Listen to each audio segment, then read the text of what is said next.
Quais são os passos de uma rotina diária do Ayurveda? Eu recebi essa pergunta há pouco tempo de uma pessoa que me acompanha no Instagram e ela me perguntou assim: Van, eu quero saber o passo a passo. O que eu faço na hora que eu acordo, que horas eu acordo, quais são as indicações, mas o passo a passo mesmo. Eu quero saber a rotina completa que é, na verdade, indicada pelos Samhitas, que são os clássicos do Ayurveda.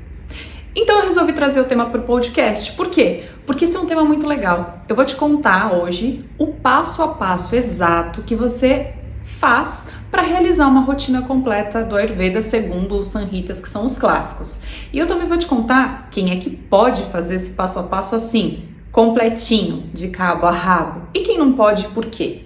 Beleza? Então, você já sabe, tá no YouTube? Se inscreve no canal se ainda não está inscrita. Tá no Spotify, segue a Ayurveda Brasil Podcast, ativa as notificações de onde você estiver, bora pra vinheta e bora conversar sobre esse tema super importante para esclarecer de vez se você pode fazer ou não essa rotina. Ayurveda Brasil Podcast, a medicina que você encontra na cozinha e na rotina. Bora lá então conversar sobre rotina diária do Ayurveda, segundo o Ashtanga Hridaya, que é um dos Samhitas, uma das obras clássicas que está na Grande Tríade e que é das obras clássicas mais didáticas, se é que a gente pode chamar assim, em relação aos Samhitas, certo? O Ashtanga Hridaya, no capítulo 2 do livro Sutra Asthana, ele indica qual é a rotina diária que uma pessoa deve seguir. E ele vai falar também quem é essa pessoa que deve seguir essa rotina diária. Eu vou passar a rotina inteirinha e depois eu vou te dizer se você pode, se você deve ou não seguir essa rotina diária do Ayurveda, combinado? Então a primeira coisa é relacionada com o horário de acordar. Para o Dinacharya, ou seja, para a rotina diária do Ayurveda, é indicado que a gente acorde em Brahma Muhurta. Brahma Muhurta é uma medida de tempo, né? Então, assim, Muhurta, desculpa, é uma medida de tempo. O que é um Muhurta? Um Muhurta seriam 48 minutos. O Brahma Muhurta, ele é 48 mais 48. Então, ele é 1h36. Então, Van, quer dizer que se a gente tem que acordar em Brahma Muhurta, a gente tem que acordar 1h36 antes do sol nascer? Não necessariamente. Por quê? Porque a ideia é que você acorde é ótimo, né? A ideia é que você acorde entre esse horário. Ou seja, você pode acordar 1h36 antes do sol nascer, 40 minutos antes do sol nascer, 10 minutos, ó, tô te ajudando, hein? Antes do sol nascer. O que é mais importante? É você manter sempre o mesmo horário todos os dias, se possível sim, antes do sol nascer, tá? Porque aí você não acorda no horário Kapha Dosha, que é esse horário mais preguiçoso do corpo, então você não começa o dia com preguiça, você começa o dia com muito ânimo, com muita vibração, tipo um dia com mais disposição, por isso a gente acorda em Brahma Muhurta, certo? E aí é legal porque você consegue manter uma rotina. Agora, qual a ressalva em relação a acordar em Brahma Muhurta? É se você dorme muito tarde. Por quê? Porque aí você não descansou. Então nada vale você acordar em Brahma Muhurta se você teve uma noite de 2, 3 horas de sono. Primeiro você vai priorizar o sono. Então você vai tentar dormir o mais cedo que você puder, aí sim para acordar o mais cedo que você puder. Nunca acordar em Brahma Muhurta e passar por cima de horas de sono, tá? Agora, por exemplo, sei lá, eu trabalho e chego muito tarde, ou eu trabalho à noite, sei lá, saio 6 horas da manhã. Não tem jeito, aí você vai fazer uma adaptação sempre. Agora, se você chega tarde em casa de estudo, de trabalho, etc., vai dormir 1h da manhã. Então, o ideal é que você cumpra suas horas de sono e acorde sempre no mesmo horário, mais ou menos todos os dias, beleza?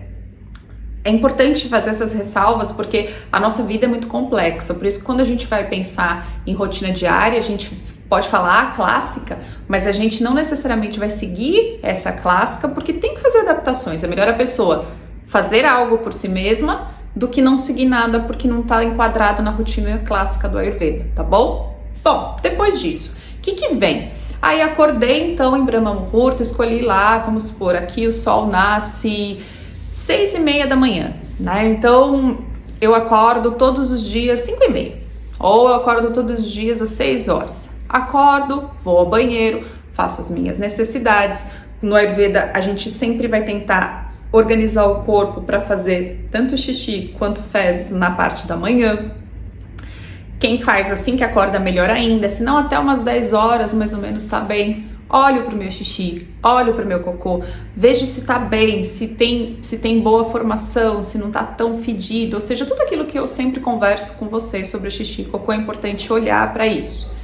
Beleza, passei a primeira parte. O que eu vou fazer? Aí eu vou cuidar da minha linguinha. Então, eu vou fazer a raspagem da língua, pode ser com raspador de cobre, mas não necessariamente, você pode fazer com um raspador de aço inox, né? Ele vai ser até mais fácil de manter, porque você não precisa fazer aquela limpeza dele com limão e sal, como o do cobre é necessário de vez em quando, tá?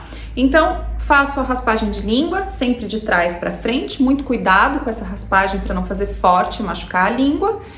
E aí tá, e aí o que eu vou fazer então, Bom, aí vem a parte que muita gente, que é meio polêmica, vem o copinho de água morna. Esse copinho de água morna, eu oriento não colocar nada, nem uma gota de limão. Por quê? Muita gente orienta tomar água morna com as gotinhas de limão. No Ayurveda clássico, a gente não orienta isso. As gotinhas de limão, se você toma todos os dias, elas servem como um medicamento. Um medicamento no Ayurveda a gente não usa mais do que 3 meses. E dependendo do seu corpo, você pode desequilibrar o seu corpo, dependendo da sua constituição, do dosha de constituição que você tem, as gotinhas de limão todos os dias sim podem te desequilibrar, tá bom? Então, água morna pura e ponto. Para que essa água morna? Ela vai já começar a contribuir para você eliminar melhor as toxinas do seu corpo. Aí vem a limpeza dos dentes, que pro Ayurveda era indicado galinhos de determinadas plantas, porque esses galinhos eles já têm uma propriedade medicinal de raspagem, de limpeza do dente. Essa limpeza do dente, ela só é indicada nesse momento do Ayurveda se você não tem nenhum problema nem na região bucal e principalmente na gengiva. Então quem tem gengivite, sangramentos e etc, não faz essa limpeza para não machucar ainda mais. O que a gente pode fazer como adaptação? É você utilizar uma escova macia, sem pasta de dente nesse momento e remover, passar e fazer o caminho de uma escovação bem suave, só para dar uma limpada nos dentes. Faz esse bochecho de água aí da torneira mesmo e já era. Tá feita essa parte, tá? E aí a gente vai para o chamado colírio. O que é o colírio, Van? Bom, colírio tem a ver com Andjana, que a gente chama. Andjana é a aplicação de uma gotinha de ghee em cada olho. Ghee? Que é isso? Como assim? Os olhos são a casa de Pitta Dosha. E o melhor remédio para Pitta Dosha, a melhor gordura para Pitta Dosha é o ghee, porque ele reequilibra Pitta. Então, quando você coloca a gotinha de ghee o mais fria possível, o ghee ele é mornado só para ele derreter, ou seja, porque tem que tomar muito cuidado com os olhos, porque não pode nada muito quente, porque senão você machuca os seus olhos. E aí você vai pôr essa gotinha com o próprio dedinho, a gente molha assim e tuque de um lado, tuque do outro, deixa espalhar o ghee e tá limpo o seu olho. Você fez a rotina diária dos olhos. Algumas vezes, o que a gente faz? A gente faz por 7 dias sim, 7 dias não, mas pode ser diária essa daí também, para quem não fica com muita irritabilidade. Tem gente que o olho fica muito turvo depois, aí é indicado fazer isso à noite antes de dormir. E durante meia hora aí, você não pode forçar o olho, você não pode pôr a gotinha diária de ghee e ler, por exemplo, tá bom? Então isso a gente faz toda semana, todos os dias, né? Seria, né? O ideal seria esse. Ou de dia, ou de manhãzinho, ou à noite. Também é legal, uma vez por semana, fazer a raspagem, que a gente chama, que aí seria uma gotinha de mel em cada olho, só que essa é mais forte ainda e algumas pessoas sim vão sentir ardor, porque faz realmente uma raspagem. O mel pro Ayurveda tem essa característica de grahani, que é de graha, né, que é essa coisa que raspa. Então, aí o mel faz essa raspagem para deixar o olho bem limpinho. O que é importante? Cuidado quem tem cirurgias, quem tem lente, às vezes a pessoa fez cirurgia, sei lá, de miopia, então tem lente no olho, etc e tal, é aconselhado até você não fazer nesse momento. Por quê? Porque de repente uma cirurgia com lente ali dentro, a gente pode remover, pode dar complicação. Então, sempre quem tá saudável, sempre quem tá muito saudável, ou se você tem algum problema, sei lá, miopia, astigmatismo, etc., mas não tem nenhuma cirurgia nos olhos, tá? Nunca aplica com probleminhas, né? Com, sei lá, conjuntivite, terçol e etc. A dinachária é para saúde, para promoção de saúde, tá? Fases agudas de doença a gente evita, é melhor evitar. Depois disso, vem o náusea. O náusea são as famosas gotinhas nasais. A náusea a gente pode fazer de várias formas. A gente pode fazer com ghee, a gente pode fazer com ghee medicado, a gente pode fazer com Anothylan. O Anothylan é um ótimo óleo para fazer o náusea. Que gotinhas nasais são essas? São de 1 a 2 gotinhas em cada narina. Você inclina a cabeça, põe as 2 gotinhas, do outro lado também, espera, né, aí o óleo escorrer um pouquinho, pode até puxar um pouquinho, né, tem gente que orienta a fazer nada, esperar o óleo ir sozinho. O óleo é sempre morno, não pode aplicar nenhum óleo frio aqui nessa região, ele tem que ser adequado à temperatura da região. Óleo morninho, seja o Tylan, né, que é a base do gergelim, pode ser o gergelim puro, morninho, ou o ghee morninho, tá? Aí tem uma infinidade de óleos que dá para fazer o náusea, depende muito da indicação que você tenha. O básico pode ser com ghee ou pode ser com óleo de gergelim prensado a frio, sempre morno, tá? Tem contraindicação? Tem. Por exemplo, mulheres que estão menstruadas já não fazem o náusea, porque a gente tem vários movimentos de vata no corpo, outro dia eu falo sobre isso, mas 2 deles é daqui para cima e daqui para baixo. A menstruação, a gente tem esse movimento de descer, né? Digamos assim, a gente está empurrando o fluxo menstrual para fora, lá para baixo. E o náusea, a gente está fazendo um movimento contrário. A gente está fazendo um movimento de, entre aspas, subir, ou seja, daqui para o topo da cabeça. Como eles são movimentos contrários, a gente não faz náusea no período menstrual, isso é muito importante. Também não faz resfriada, também não faz quando está em fase aguda de rinite, de sinusite. Olha só, o Anothylan é um óleo muito legal para fazer o náusea do dinachária para quem tem questões respiratórias, né? Para quem vive congestionado e assim por diante. Mas a gente nunca faz na fase aguda da doença, tá?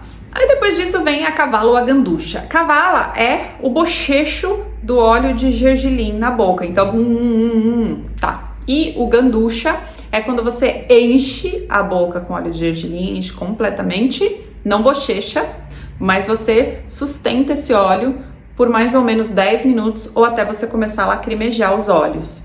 Então, o ganducha, ele não é uma ação indicada para todos os dias, a não ser que a pessoa tenha um problema na dentição e que um terapeuta ou uma terapeuta indicou, falou, olha, faça ganducha todos os dias durante tanto tempo. Então aqui o mais indicado é você fazer um bochecho com óleo de gergelim. Depois do bochecho é indicado, né, nos clássicos, a mascar uma folhinha de alguma substância amarga ou adstringente.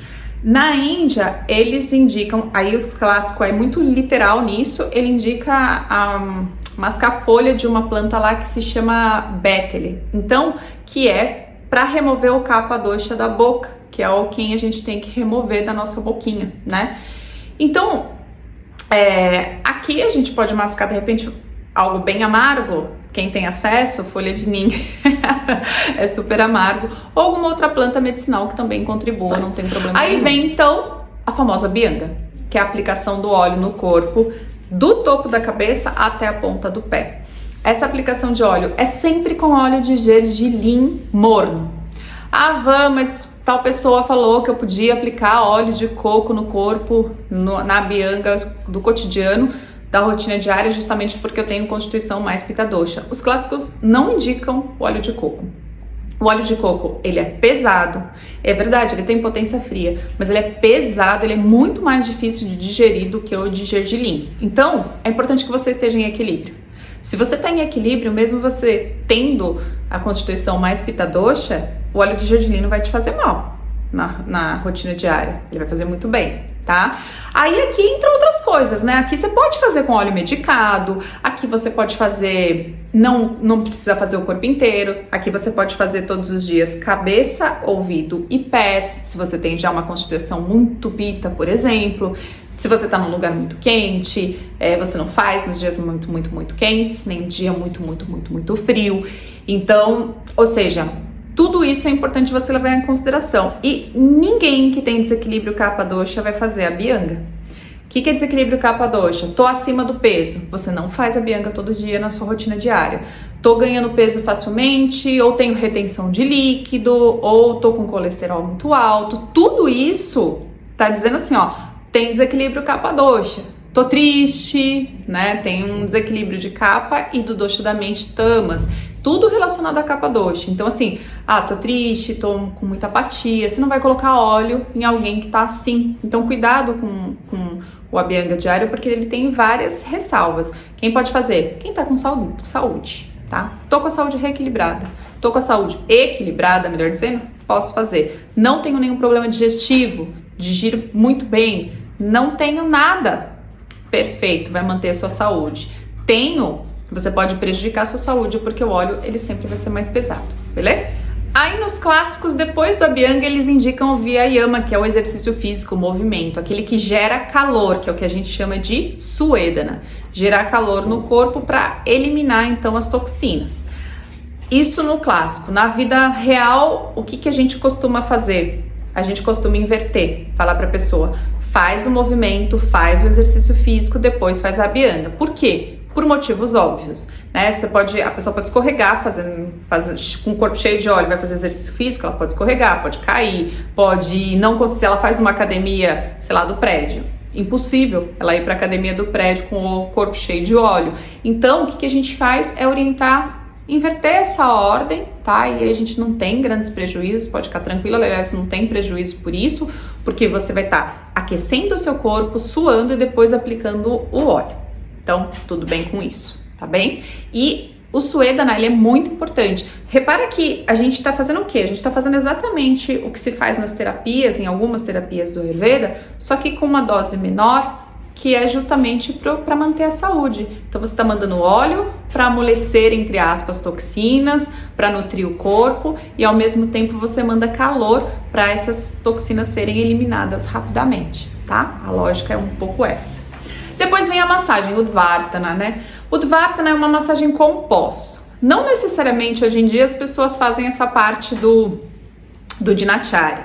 Mas, por exemplo, uma coisa legal, se você tem tempo para dar uma limpadinha no banheiro depois que você tomar banho, porque vai sujar bastante, é o quê? É você aplicar pelo menos uma farinha de grão de bico e ao invés de você retirar o óleo da Abhyanga com sabonete, você fica meio a milanesa assim, sabe? Aplica em movimentos suaves. Por exemplo, a Abhyanga da rotina diária você aplica no sentido dos pelos, né? E o Udvartana você aplica contrário ao sentido dos pelos. O que significa isso? Você vai fazer uma leve pressão contrária. Sempre leve pressão, porque você vai estar com pó na mão, senão você machuca a sua pele, tá? Para que isso? Você vai remover o óleo do corpo de forma muito satisfatória, sem colocar um produto químico no seu corpo. Então, você vai remover o que tem que remover, ao mesmo tempo você vai gerar mais calor e vai promover mais ainda a eliminação dessas toxinas. Nem sempre as pessoas vão fazer o Udvartana. Se uma pessoa é muito Vata dosha, às vezes o Udvartana vai ressecá-la mesmo aplicando o óleo. Então, depende sempre da constituição da pessoa, depende sempre do momento da pessoa. Então, essa é uma indicação clássica, uma indicação geral. As adaptações a gente faz a partir de como está a saúde e de como é a constituição da pessoa, tá bem? E por fim, depois disso tudo, aquele banhinho morninho, quente, nunca água muito quente na cabeça. O Ayurveda não indica nada super quente na região da cabeça. E no corpo você até pode esquentar um pouquinho mais, mas assim, não muito também. Água sempre morna, principalmente por causa da sua cabeça, beleza? Esse é o passo a passo. Aí a grande questão é, quem que pode fazer esse passo a passo? Então, para quem é, né, essa sequência? E quanto tempo demora uma sequência dessa assim, ó, completinha, Van? Bom, primeiro para quem é? Para quem está com saúde. A rotina diária completa é para quem tem saúde boa, para quem está digerindo bem, para quem não tem nenhum problema. Olha o que eu tô dizendo, nenhum problema de saúde. Aí, isso aqui vale porque a pessoa vai manter esse estado. Então, é uma manutenção mesmo, visando aí para que a pessoa fique menos doente, fique com mais força, mais vitalidade, o corpo ganhe muito, aumente muito a imunidade do corpo, independente da estação do ano que tiver. Então, tudo isso, certo? Agora, se a pessoa tá com problema digestivo, qualquer, se a pessoa tem algum desequilíbrio, se tá doente, tô gripada, tô, sei lá, numa crise de rinite ou qualquer coisa assim, aí você já não faz isso completo. Aí tem que ver então, observar bem as contraindicações de cada ação e ver quais são as ações que você pode continuar fazendo que não vão prejudicar, mas que vão contribuir para que você saia dessa fase aguda da doença. Então o Ayurveda ele sempre vai pensar assim no cotidiano em não tratar as fases agudas de doença, mas sim fazer então essa manutenção da saúde. E a rotina diária é para isso. Então não é para sair por aí fazendo a bianga à torta e à direita sem saber nem se você tem que fazer ou se você não tem que fazer. Então cuidado com isso, certo? E para terminar esse episódio aqui, por exemplo, quando eu falo assim, ó, cuidado, kapha dosha, quem tá com desequilíbrio kapha dosha, ganhando peso, retenção de líquido, colesterol, aumento de açúcar no sangue, não faz a bianga. Não faz a bianga de jeito nenhum. Por que não faz a bianga?